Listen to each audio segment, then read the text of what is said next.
Les éditions Télème présentent un enregistrement intégral de Fallen Academy, 3e année, Lincoln, de Leah Stone, lu par Anne-Sophie Marie.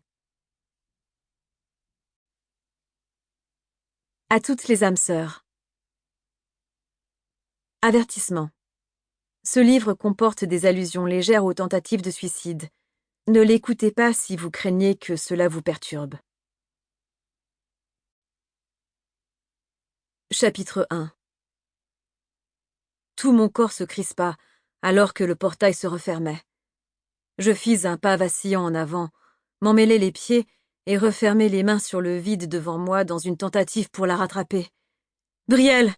m'époumonnai-je à nouveau, alors que la panique et la peine me comprimaient la poitrine. Si j'arrivais à la rejoindre dans les prochaines minutes et à stopper le saignement, elle pourrait survivre. Je fis volte-face, le cœur cognant dans ma poitrine. « Chéa, ouvre un portail !» hurlai-je à la mage de lumière. Chloé et Luc étaient figés de stupeur, au fond de la pièce, mais Darren et Blake passèrent la porte latérale en courant, sûrement pour aller chercher de l'aide. La meilleure amie de Brielle m'adressa un regard horrifié. Des larmes coulaient sur ses joues brunes et ses mains tremblaient. « Chéa !» m'écriai-je, en me dirigeant vers elle. Lucifer avait ouvert un fossé dans le sol, et Chéa n'était pas du même côté que moi, sans parler du fait que mes ailes étaient cassées, provoquant une douleur cuisante et constante dans mon dos.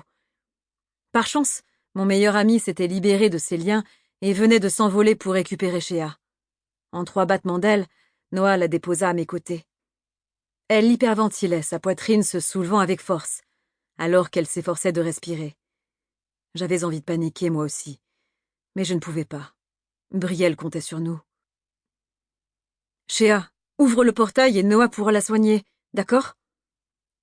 J'essayais de conserver un ton calme, mais ma voix tremblait. Au corps pantelante, Chéa redressa les épaules. « D'accord. » Elle avait toujours été douée pour son âge. Je ne le lui dirai jamais, évidemment, parce qu'elle avait déjà un ego de la taille du Texas. Mais elle était particulièrement compétente, notamment pour ouvrir des portails. Alors je savais qu'elle pouvait y arriver. Chéa prit une profonde inspiration et se tint bien droite, les pieds plantés dans le sol et les mains levées devant elle. Des flammes violettes crépitèrent entre ses paumes, mais elles moururent tout aussi vite. Elle écarquilla les yeux affolés et essaya à nouveau. Sa magie s'enflamma, avant de s'évanouir aussitôt. « Je suis bloquée !» croissa-t-elle. « Non !» m'exclamai-je, alors que le désespoir menaçait de me submerger. Sample complete. Ready to continue?